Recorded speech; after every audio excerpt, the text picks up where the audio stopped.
Man Ngarifaï.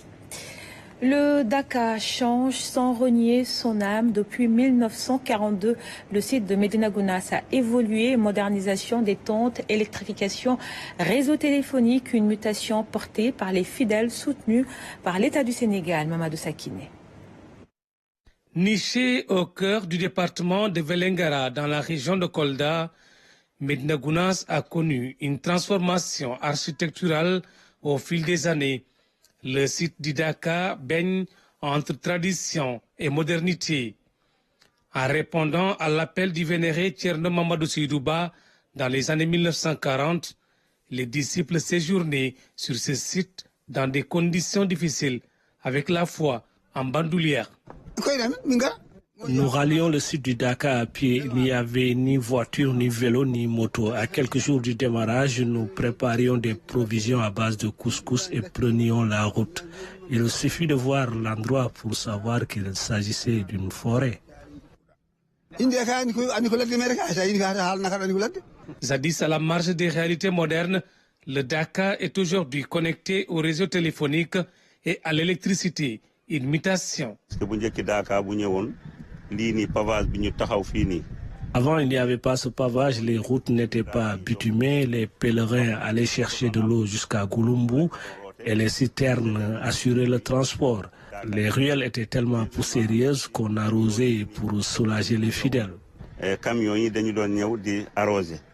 Ces transformations ont vu le jour grâce à l'appui de l'État, mais aussi à la contribution de la famille du vénéré Thierno Mamadou Seydouba. Tout ce qui a été fait ici, que ce soit le pavage, le bitumage, c'est l'œuvre de l'État, à l'exception du Dakar de Thierno. Là-bas, tout ce qui a été réalisé, c'est grâce aux efforts du comité d'organisation et des populations. Cette modernisation du Dakar est bien accueillie par la famille de Thierno. Le Coran dit, n'oublie pas ta part ici-bas, donc tous les bienfaits sont destinés aux hommes et le musulman ne doit pas refuser le progrès. C'est pour cette raison que le marabout a bien accueilli l'arrivée des forages, de l'électricité, des médias et de tout ce qui est progrès. Un progrès qui se poursuivra sans doute au rythme des opportunités. Mais la retraite spirituelle, plus connue sous le nom de Dakar, restera ce lieu où les commodités superflues n'auront pas de place. À mi-parcours, le comité d'organisation du Dakar de Médina Gounass se dit satisfait. En conférence de presse, ses membres saluent les efforts de l'État et le respect des engagements. On écoute à ce propos son vice-président, Cheikh Ahmed Tidjane Kébé. Il est au micro de Mamadou Sakiné.